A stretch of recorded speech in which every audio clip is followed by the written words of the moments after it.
Good evening and welcome to Have I Got News For You? I'm Gary Neville and in the news this week, in Bury St Edmunds, former Tory MP Norman Tebbit treats locals to a Halloween extravaganza.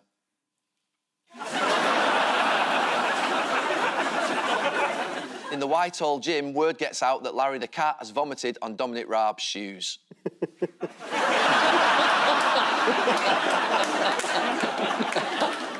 And in Mexico City, one football fan overdoes it as he celebrates his team scoring a last-minute winner.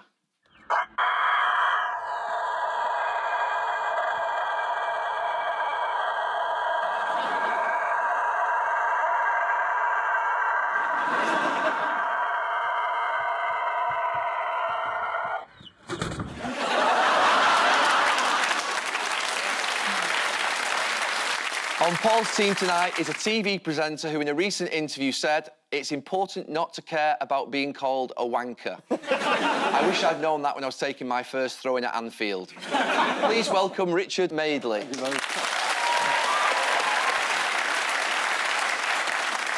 And on Ian's team tonight is a comedian and football fan who says she cried when the England Lionesses won the Euros. They've done pretty well since they ditched their previous manager, Phil Neville. No relation. Please welcome Maisie Adam.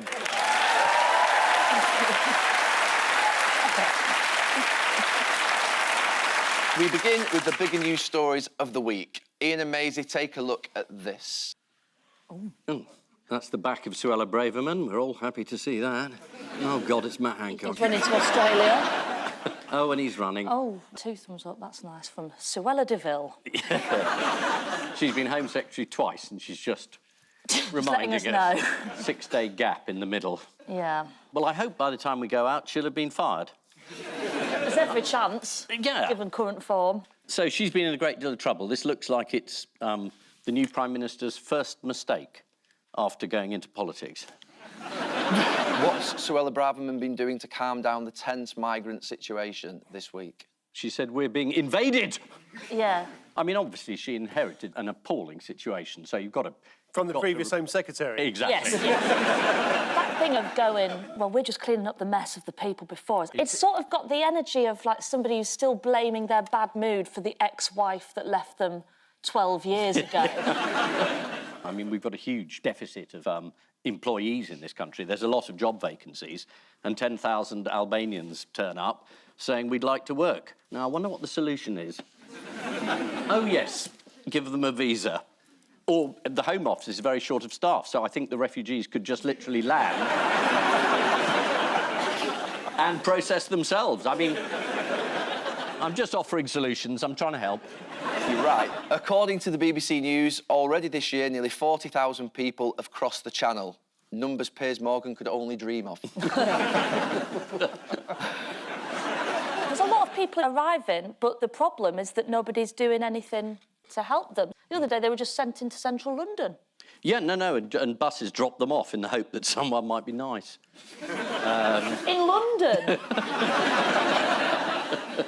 What's Rishi Sunak had to say about the migrant crisis? Didn't he say something like Britain has a reputation for looking after migrants? Didn't he say something like that? Well, he's actually been pretty quiet, probably because he's been too busy making a mega cool brand video. Oh, no. Have a look at this. Oh, no. Rishi Sunak to be the British Prime Minister. And I have been elected as leader of my party and your Prime Minister. And that work begins immediately.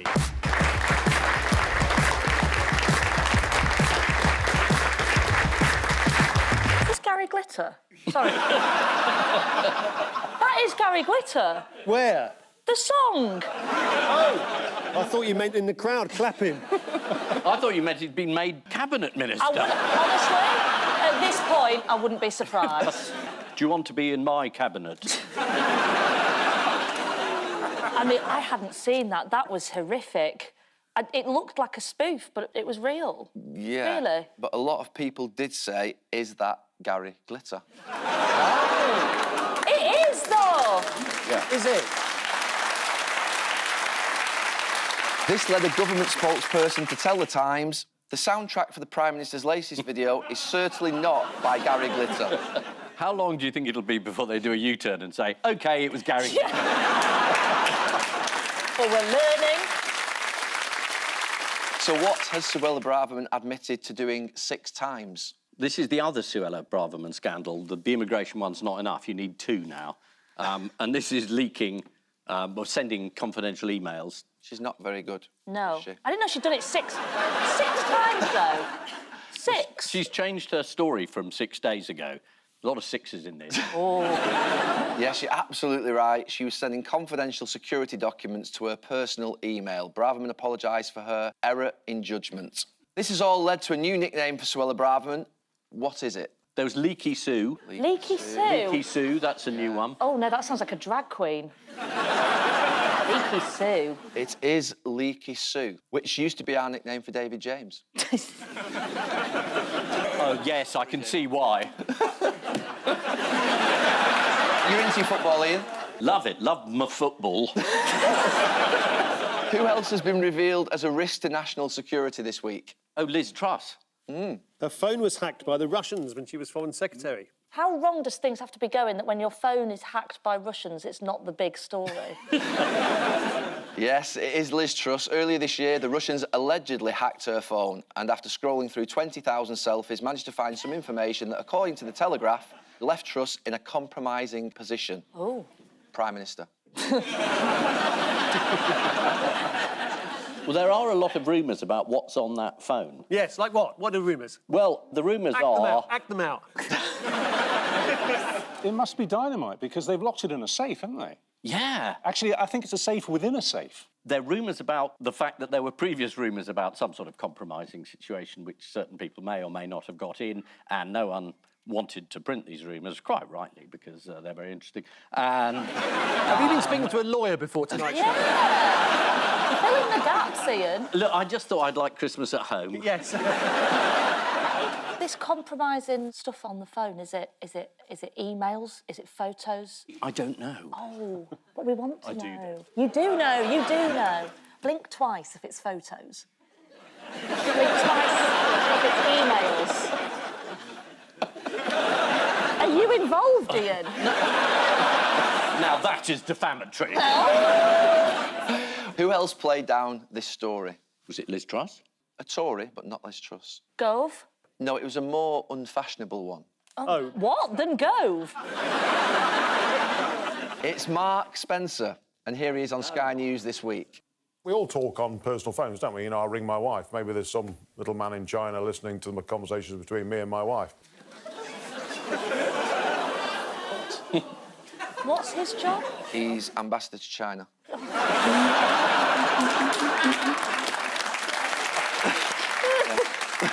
It's pretty embarrassing, though, for a senior Tory saying he rang his own wife.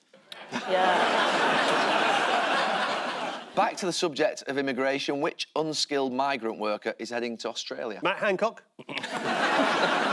Is it possible for him to go one way to Australia? Yeah. Do you reckon? It's been done before. But Not successfully. It is Matt Hancock. He signed up for I'm a Celebrity, Get Me Out of Here. The deputy chair of Matt Hancock's local Conservative Party Association, Andy Drummond, said, "I'm looking forward to him eating a kangaroo's penis." You can quote me on that. But I've got a quote here. I wrote it down because I didn't want to get it wrong. From the COVID-19 Bereaved Families for Justice, who said he isn't a celebrity, he's the former health secretary who oversaw the UK having one of the highest death tolls from COVID whilst breaking his own lockdown rules. That kind of sums it up, doesn't it?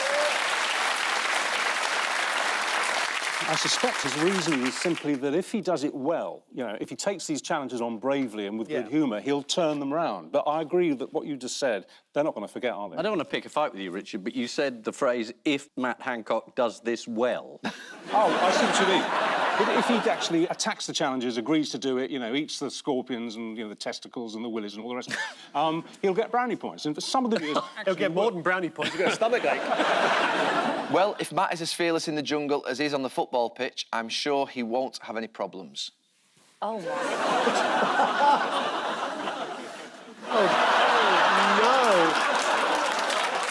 He had the cheek, actually, to have a go at footballers during the pandemic. Do you remember that? Did he? He did. He said that footballers needed to do a lot more. A lot more what? To society. It was when he was bolshy, before everyone realised that he fucked it up. What has Matt Hancock already lost? He's lost the Tory whip. He's been suspended from the House of Commons. Here's how Sky News covered the story. So he joins a long list of those, some with mixed success. OK, Tamara, you might have thought he might be a gentleman who was kind of slightly wary of hidden cameras. Go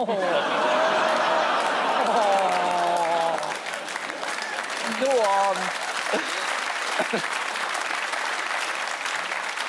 This is the news that Matt Hancock is set to take part in I'm a Celebrity. Insiders are concerned that if he's chosen to be camp leader, he might just leave the older campmates to die. He happily admits he doesn't know much about the show, so when he's presented with a kangaroo's arse, someone will need to tell him that he's expected to eat it and not grope it.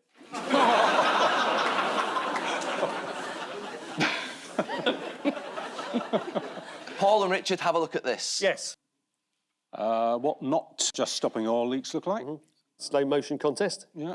The King not going to COP27. Oh, this is all COP27. Ah, no, orange, yeah. Looking for somebody who's got orange gloves to... Oh, there we are. Look, there we are, you see. Man, who's here sprayed orange paint?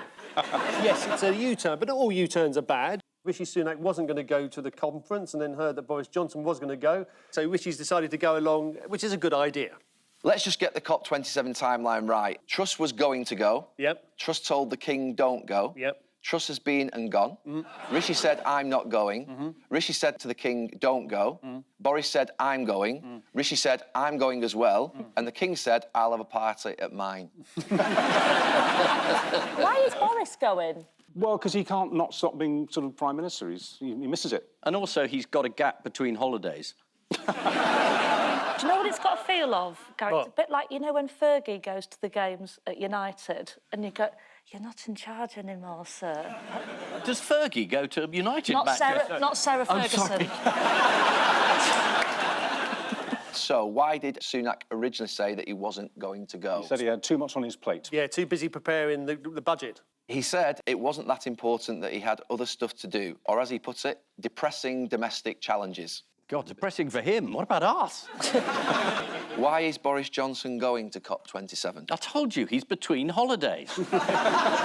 He said, I was invited by the Egyptians. That sounds made up. Be specific. Yeah. The Egyptians. Yeah. And if he says Tutankhamun, we know he's lying. Greta Thunberg's not going. And why? She said it's a waste of time, everyone just talks rubbish and the whole thing's a big greenwash. Yeah, could be right. COP26 created more than 102,000 tonnes of CO2. That's twice as much as COP25 2 years before. Are you going, Richard? Absolutely not. There are people travelling from all over the world on 4-engine jets to get to this conference. I mean, the amount of global warming that will contribute is extraordinary. Are you going? No, it's the same reason as you. I was invited by a lot of Egyptians. So, who is having a fantastic energy crisis? BP and Shell. Yes, BP, they've just declared a £7 billion profit. That's almost as much as the Glazers. Owners of Manchester United, my lad. I'm indebted to you. I was thinking people replacing windows are doing well. This is the COP27 climate change conference, which will be held in Egypt next week. Rishi Sunak has insisted that he is personally committed to fighting climate change. In fact, he's turned down the thermostat in nearly all of his houses. Charles was hoping to go to COP27 in Egypt, which is, of course, the land of King Tut, which, coincidentally, is what Charles does every time he gets a phone call from Harry.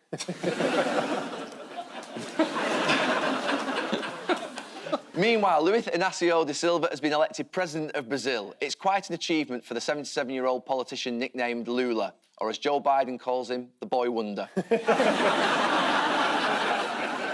And so to round two, the penalty shootout of news. Maisie, it's your turn first, and you've got to hit one of those targets by moving the joystick and pressing the blue button. Oh, OK.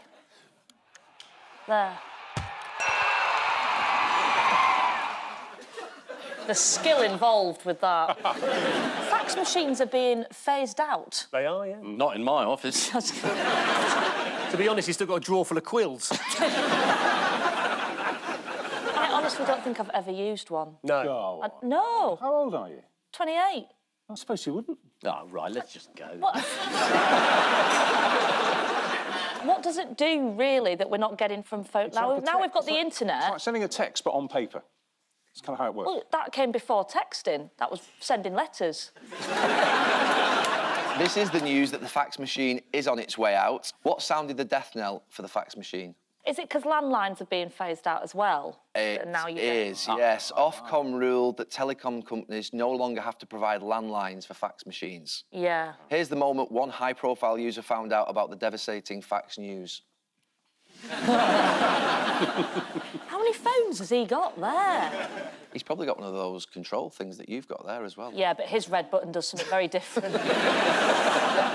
Show's getting cheerier. How might the ruling on fax machines impact the UK music scene? They used to make certain noises, didn't they? Beeps. Yeah, they chirruped, didn't they? They chirruped, yeah, chirruping. Oh, what, like dial-up? Like what? You know, like dial-up internet, that used to make a sound, didn't it? Yeah, kind of... We can rule out any UK tour dates for Dolly Parton because, as The Guardian reports, the country singer uses a fax machine as her primary mode of communication. Oh, bless her. No wonder that bloke left her for Jolene. When we interviewed her, in the middle of the interview, she stuck her legs out, and I said, involuntarily, I said, God, you've got really small feet, haven't you? She said, nothing grows in the shade, honey. Oh, that's incredible. What a legend. This is the fax machine which is being discontinued. According to The Telegraph, 800 fax machines are still being used by the NHS. So you don't want to be in a bed too close by when the doctor says, turn that machine off. OK, Ian, it's now your turn. Excellent. It's your first chance ever, I suspect, to take a penalty. Come on. Don't let it get in your head.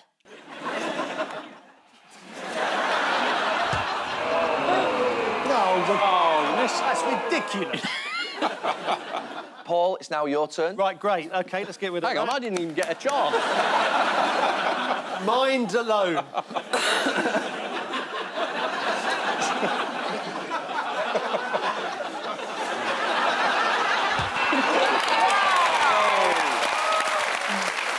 How'd you do it? I don't know, it's up here, got it up here.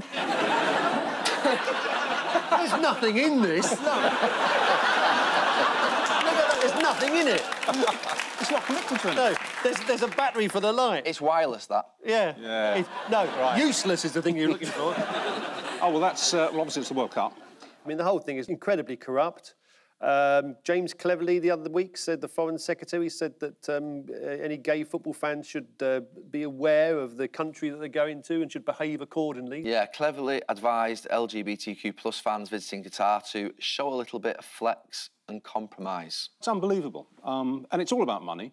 And you've got mainline celebrities going over there for huge checks. You know, you've got people like Robbie going over there to sing, which I must say I'm very surprised at, given all the comments that Robbie Williams has made in the past about gay rights. The fact that he's going out there to sing for them is extraordinary. I don't know what's happened to people.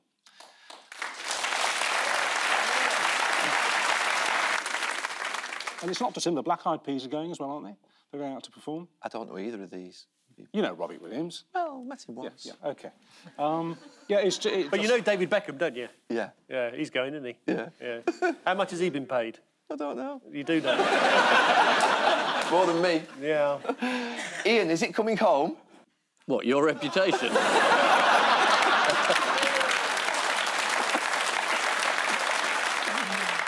The others have been very gentle with you, Gary, but I mean... Thanks, Ian. The elephant in the room is still there. I mean, you're commentating there, aren't you? Yeah, I'm commentating there. And what's the defence? Football term. We're commentating there. Well, you've got a choice, I think, haven't you? What, going or not going? Well, my view always has been that you either highlight the issues and challenges in these countries and speak about them, or you basically don't say anything, you stay back home and don't go. And I've always said we should challenge them. There's another option. You stay at home and highlight the abuses. You don't have to go and take the Qataris' money. That's... I'm not trying to be tiresome, but, I mean, it's just... It's not a very good defence. And how is someone like Robbie or the Black Eyed Peas supposed to highlight it? Are they going to make a speech on the stage? Of course they're not. You can highlight it. What, during a match? Well, highlighted And during the commentary. It's the kick-off here in this appalling country's human rights record. And honestly, I think, oh, someone's kicking a ball. But honestly, the amount of immigrant workers who've died, it's a shocker. Oh, it's a goal. Nobody seems to be winning here except the corrupt funders. There are a lot of MPs winning. The Qataris have spent more money on entertaining MPs in the last couple of months than ever before. I wonder why. But, you know, sort of murderous nations, you know, putting up sort of sporting events to try and sort of, you know, clean up their image, like we look at the 1936 Olympic Games held in Germany. Yeah. If that hadn't happened, we might have had a Second World War.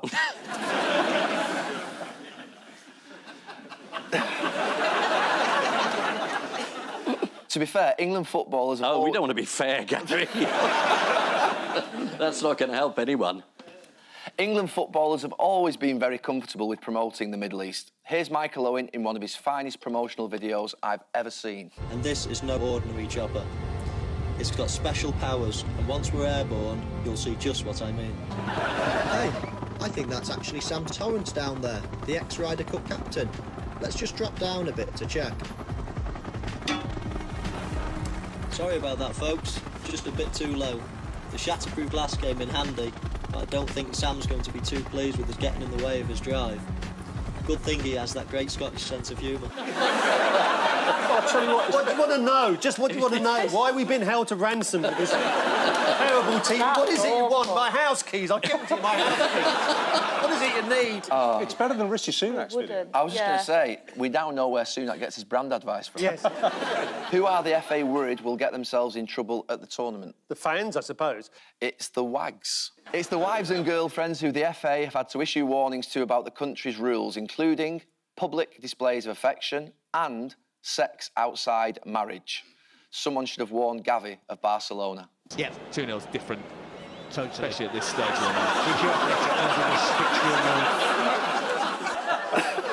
What they're doing that camera. That gives a whole new meaning to the phrase being pulled off at half-time, doesn't it?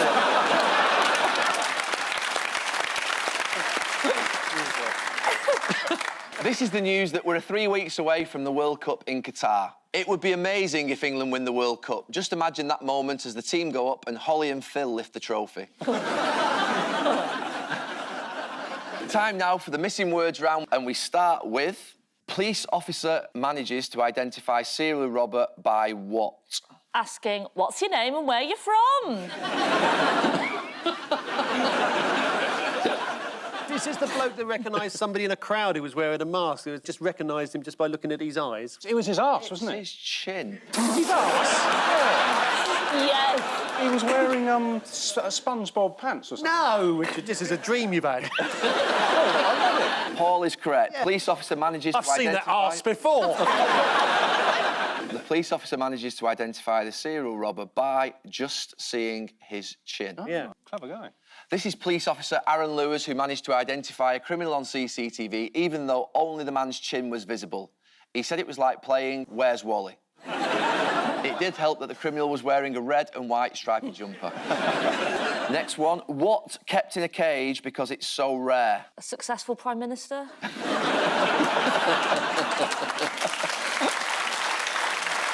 I think this is a mushroom. How have you got that?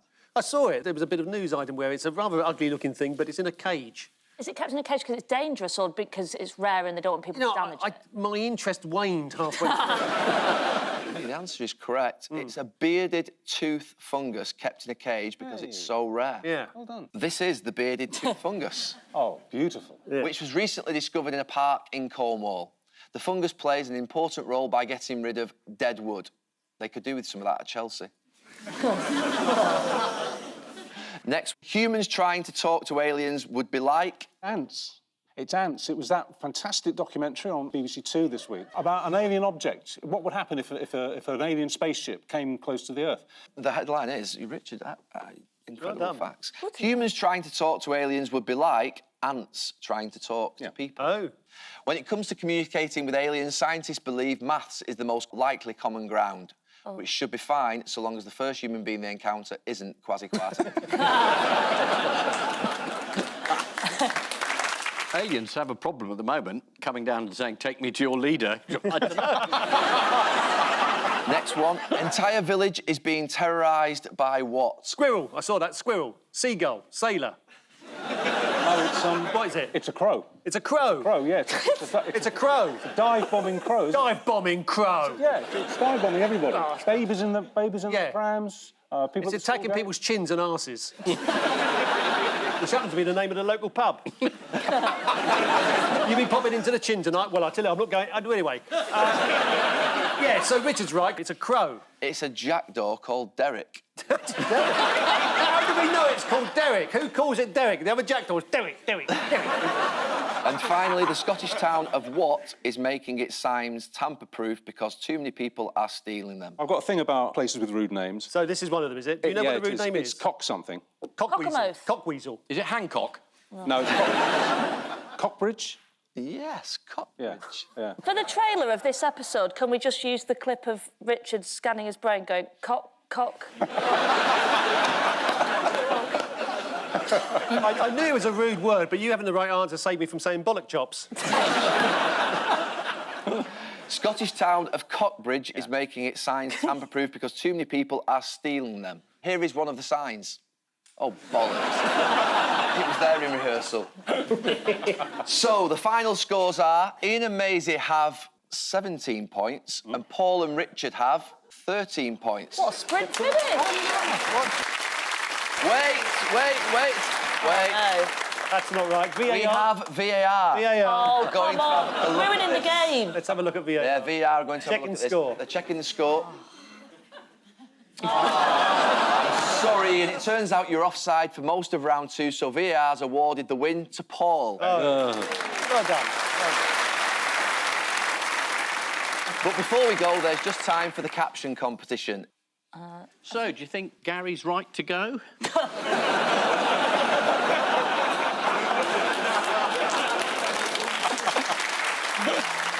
On which note, we say thank you to our panellists, Ian Hislop and Maisie Adam, Paul Merton and Richard Madeley, and I leave you with the news that in Moscow, the head of Russian intelligence agency gets a surprising friend request on Facebook. There's evidence that even the wealthiest of households are feeling the energy crisis, as instead of turning up his heating, Elton John pops on a jumper. And finally, Benson's for Beds announces record profits as Peter Crouch's new mattress arrives in the UK. Good night.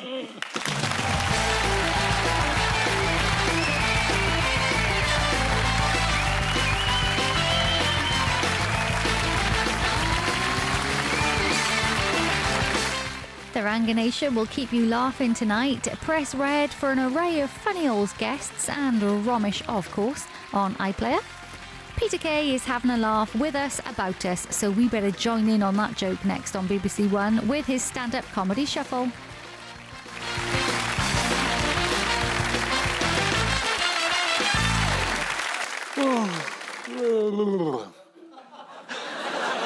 Are you doing breakfast news tomorrow?